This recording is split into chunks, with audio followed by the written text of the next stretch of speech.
Ya, baik sebelumnya selamat pagi. Perkenalkan nama saya Gerald Emmanuel dengan NIM 087.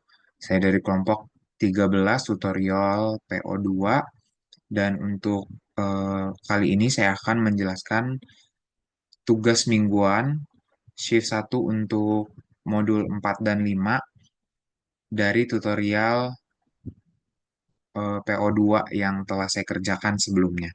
Nah, di sini ada dua soal. Yang pertama itu tentukan lintasan yang optimal dari kota A ke L untuk meminimumkan biaya yang dikeluarkan. Jadi di sini sudah ada eh, gambarnya ya. Ini sebagai lead untuk kita menjawab gitu. Di sini sudah ada dari kota A sampai kota L gitu. Maka kita analisis lintasan yang paling optimal dari kota A ke kota L untuk meminimumkan biaya yang dikeluarkan. Nah, yang pertama kita kerjakan itu pada software Excel. Di sini sudah saya kerjakan sebelumnya, jadi bisa saya jelaskan saja. Nah, yang pertama itu ini kan karena kita mengerjakannya itu mundur gitu ya, backward. Jadi stage 4, dari stage 4 ke stage depan gitu. Nah, di sini yang pertama itu adalah dari kota L ke kota IJK yang ada di sini. Jadi dari kota L ke kota IJK. Nah, itu kita hitung solusi optimalnya. Jadi dari kota L ke kota I itu berapa? Yaitu 7. Maka di sini kita tulis 7. Kemudian dari kota L ke kota J itu 8. Kota L ke kota K itu 11. Seperti yang ada pada gambar ini. Nah, kemudian setelah kita dapat nih stage 4-nya, itu kita hitung yang stage 3-nya. Nah, di mana untuk stage ketiganya itu kan berarti dari kota IJK, dari kota IJK ini ke kota FGH yang ada di depannya ini gitu. Nah, Nah, ini kita hitung ya. Jadi untuk dari sini itu dari kota I ke kota F. Nah, dari I ke F itu eh, biayanya adalah 12. Jadi kita tulis 12 ditambah dengan biaya eh, kota I gitu, 7. Jadi kita dapat 19. Kemudian kota G juga demikian.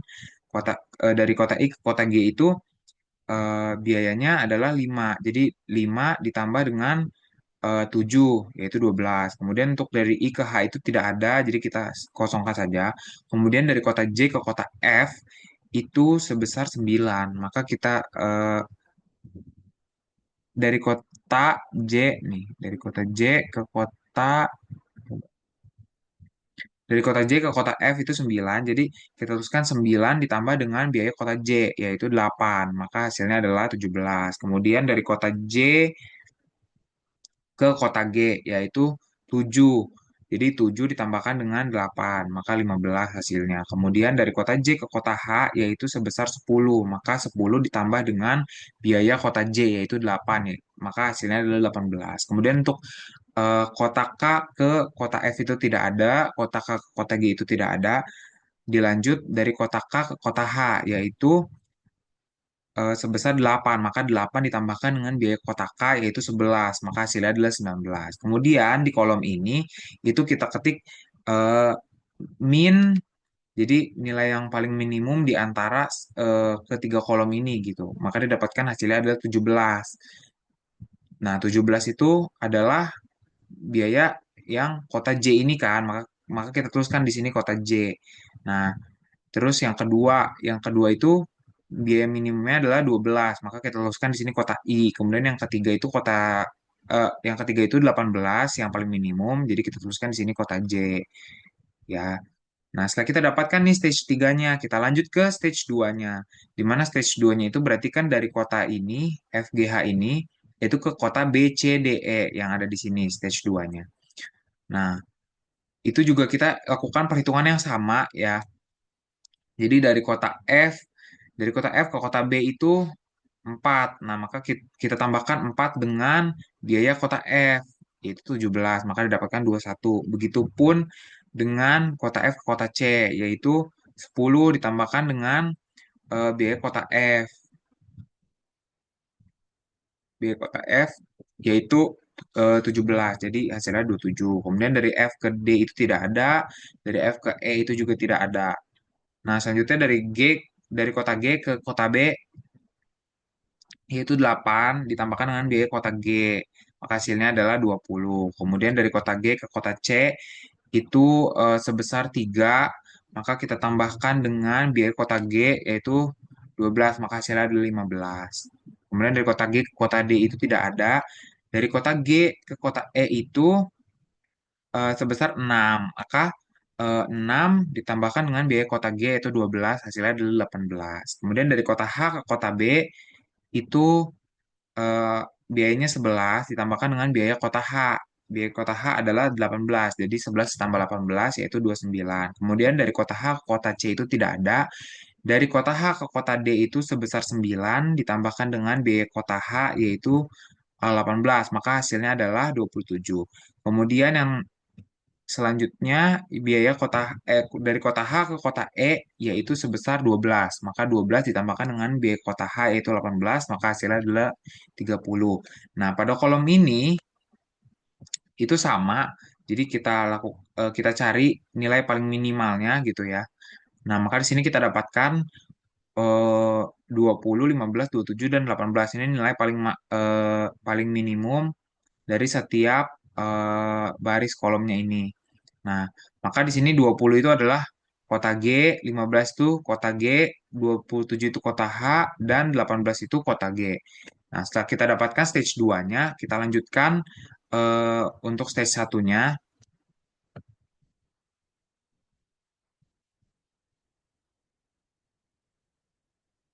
Nah, untuk stage satunya berarti dari kota B, C, D, E ini ke kota A. Maka di sini kita tuliskan kota B, C, D, E ke kota A.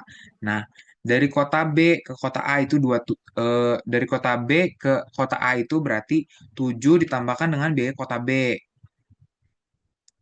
Nih di sini 20. Nah, maka hasilnya 27. Kemudian dari kota C ke kota A itu kan 6 di sini. Berarti 6 ditambahkan dengan biaya kota C. Biaya kota C adalah 15. Maka hasilnya 21. Kemudian untuk kota D itu berarti di sini 5 ditambahkan dengan 27. Maka hasilnya 32. Kemudian kota E, dari kota E ke kota A di sini. Itu hasilnya itu 9, biayanya 9 ditambahkan dengan biaya kota E yaitu 18, maka hasilnya adalah 27. Nah, di sini kita cari juga yang paling minimum. Nah, yang paling minimum adalah kota C. Maka kita tuliskan di sini 21 biaya milik kota C. Nah, maka keputusannya untuk solusi optimalnya itu kita bisa lihat di sini. Dari kota A itu yang paling minimal itu ke kota C. Berarti kota A ke kota C, kemudian dari kota C itu ke kota G, kemudian dari kota G itu ke kota I di sini. Nah, dan kemudian dari kota I itu ke kota L. Jadi keputusan keputusan atau solusi optimalnya adalah dari kota A ke kota C, ke kota G, ke kota I, dan ke kota L. Maka didapatkan biaya distribusinya itu. Nah, dari kota A ke kota C 6, dari kota C ke kota G 3, dari kota G ke kota I itu 5, dan dari kota I ke kota L itu 7. Maka didapatkan hasilnya adalah 21. Ini biaya distribusi yang paling optimal gitu, paling minimal. Nah, selanjutnya adalah untuk soal yang nomor dua. Soal nomor dua itu, sebuah perusahaan memiliki dua jenis mesin produksi, yaitu mesin A dan mesin B. Setiap tahun, kondisi mesin dapat berubah berdasarkan probabilitas berikut. Nah, jika tahun ini menggunakan mesin A, maka tahun depan tetap menggunakan mesin A dengan probabilitas 70% dan beralih ke mesin B dengan sisanya. Jika tahun ini menggunakan mesin B, maka tahun depan tetap menggunakan mesin B dengan probabilitas 60% dan kembali ke mesin A untuk sisanya. Pada awalnya, 50% dari mesin yang digunakan adalah mesin A, maka 50% lainnya adalah mesin B gitu. Nah, tentukan untuk yang A itu proporsi penggunaan mesin A dan mesin B setelah 3 tahun. Untuk yang B, proporsi steady state atau proporsi jangka panjang dari penggunaan kedua mesin. Nah, di sini maka kita kerjakan terlebih dahulu pada software RStudio. Nah, sini sudah saya kerjakan sebelumnya. Jadi, saya jelaskan saja. Di sini yang pertama itu kita mendefinisikan vektor awalnya. Jadi vektor awal yaitu proporsi penggunaan mesin saat ini yaitu 50% untuk mesin A dan 50% untuk mesin B. Kemudian yang kedua itu kita definisikan matriks transisinya bahwa yang pertama itu untuk mesin A itu 70%, maka mesin B-nya itu 30%. Kemudian yang kedua itu dari mesin B-nya itu 60%, maka sisanya yaitu 40% adalah untuk mesin A begitu ya. Mungkin ini bisa kita run satu-satu kali. Nah, nah, kemudian selanjutnya itu kita menghitung distribusi penggunaan mesin selama 3 tahun. Jadi dari tahun satu, kedua, ketiga gitu. Karena yang dimintakan selama 3 tahun. Jadi kita hitung selama 3 tahun.